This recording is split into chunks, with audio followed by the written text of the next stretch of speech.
Ginoo, pwede po ba kayong ma-interview kahit maikling katanungan lang po? Tungkol lang po sa ano ang kahalagahan ng komunikasyon. Ito po ang unang katanungan. Paano mo ipapaliwanag sa mga kabataan ang kahalagahan ng paggamit ng po at opo sa pakikipag-usap sa nakatanda?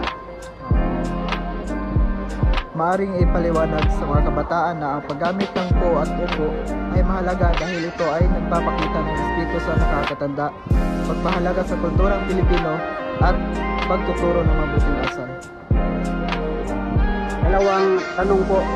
Ano ang papel ng nonverbal na komunikasyon tulad ng galaw ng katawan at ekspresyon ng mukha sa inyong pamilya o komunidad?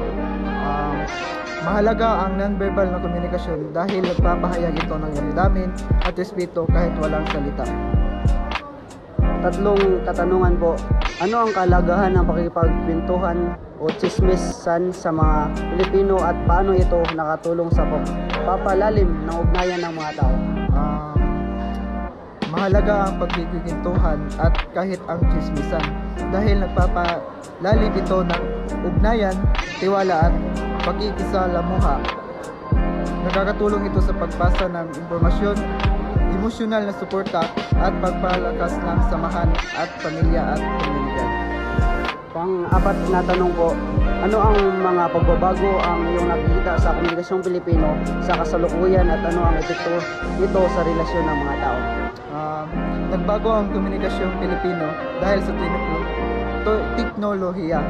Mas mabilis na ang usapang gamit ang social media, pero napabawasan ang personal na koneksyon. Lumaganap ang taglish at emojis na napapadali ng pagpapahayag pero maaaring pagbabago sa wikang Pilipino. Okay po Ginoo, maraming salamat po sa mga katanungan po. Pwede ko ba kayo tanongin about sa mga komunikasyon? Paano mo ipapaliwanag sa mga kabataan ang kahalagahan ng paggamit ng po at opo sa pakikipag-usap sa nakakatanda? Maipapaliwanag ko bilang isang kabataan din na ang po at opo ay importante sa kabataan dahil ito'y nagpapakita na sa pagrespeto sa ating mga nakakatanda. So, bilang isang kabataan, dapat natin itong gamitin dahil ito ay nagpapakita ng respeto at paggalang sa ating mas nakakatanda. Maraming salamat po. Ano ang papel ng nonverbal na komunikasyon tulad ng galang katawan at ekspresyon ng mukha sa inyong pamilya? Para sa akin, ang papel ng nonverbal communication para sa pamilya at sa komunidad ay upang magkaroon sila ng pagkakaintindihan, hindi lamang sa pagbibigay ng informasyon para sa kung ano ang gusto mong ipahiwatig sa iyong sa iyong pamilya or komunidad.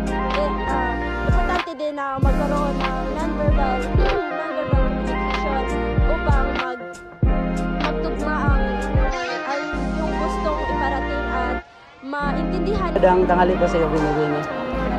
Pwede pong ma-interview kahit isang tanong lang po tungkol lang sa komunikasyon.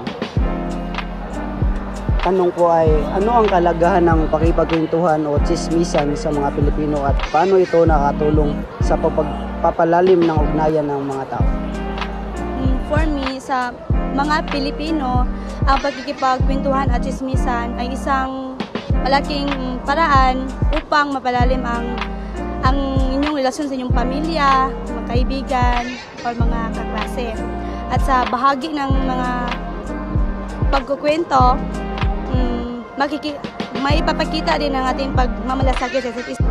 So, ano ang mga pagbabago ang iyong nakikita sa komunikasyong Pilipino sa kasalukuyan at ano ang epekto nito sa relasyon ng mga tao?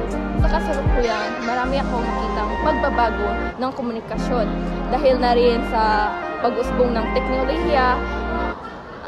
Malaking impact ang teknolohiya sa ating komunikasyon ngayon dahil sa teknolohiya,